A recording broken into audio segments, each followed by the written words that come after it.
Hello everyone, I am Rosaline R. Laniba and I will continue the story.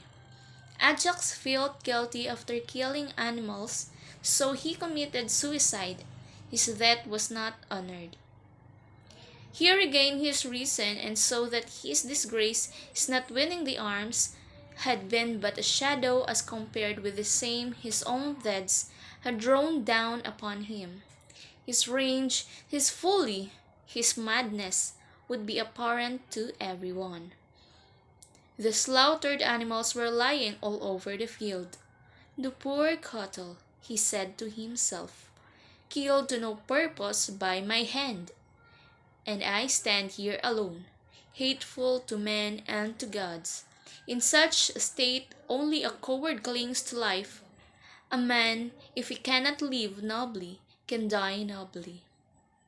He drew his sword and killed himself. The Greeks would not burn his body.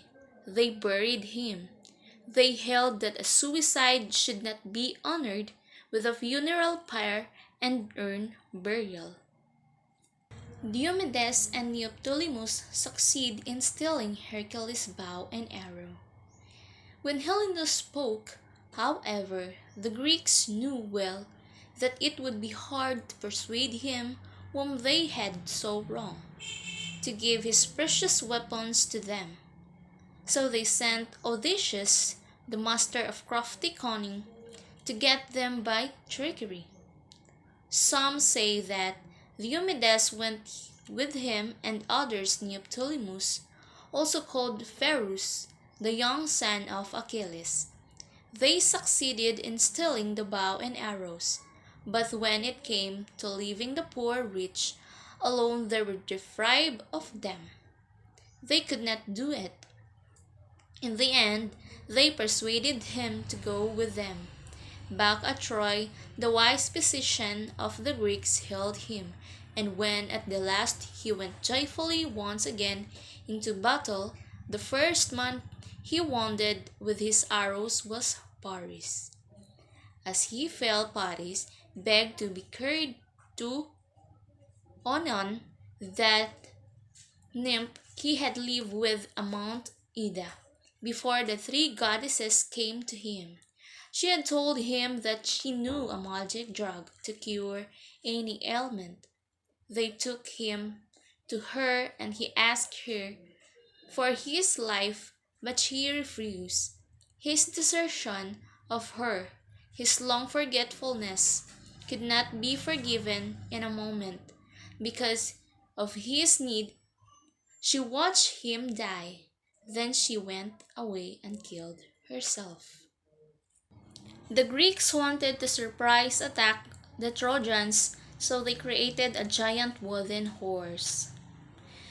They saw clearly by now that unless they could get their army into the city and take the Trojans by surprise, they would never conquer. Almost 10 years had passed since they had first laid siege to the town, and it seemed as strong as ever. The walls stood uninjured. They had never suffered a real attack. The fighting had taken place, for the most part, at a distance from them. The Greeks must find a secret way to entering the city, or accept defeat.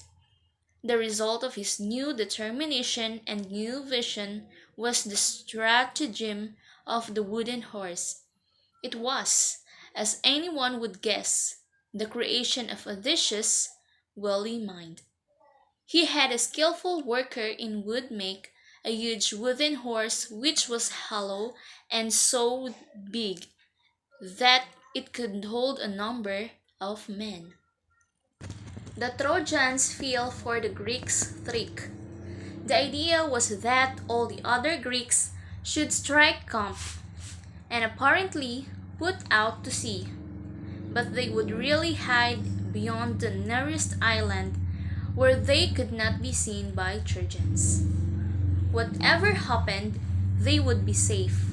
They could sail home if anything went wrong.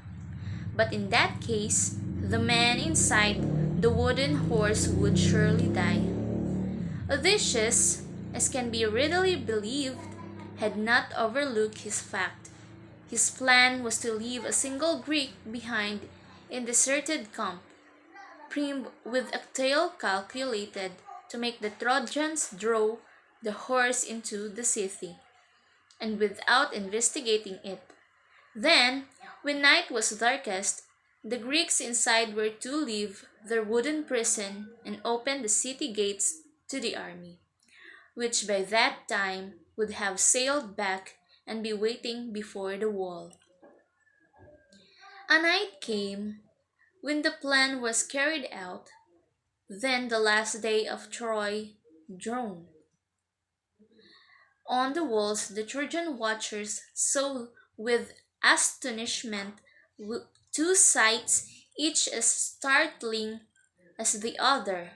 In front of the Scaean gate stood an enormous figure of a horse, such a thing as no one had ever seen.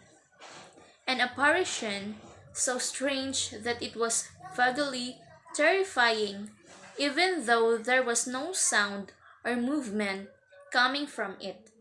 No sound or movement anywhere indeed. The noisy Greek camp was hushed. Nothing was stirring there, and the ships were gone. Only one conclusion seemed possible. The Greeks had given up. They had sailed for Greece. They had accepted defeat. All Troy exulted. Her long warfare was over. Her sufferings lay behind her. The people flocked to the abandoned Greek camp to see the sights. Here Achilles has sulked so long. There Agamemnon's tent had stood.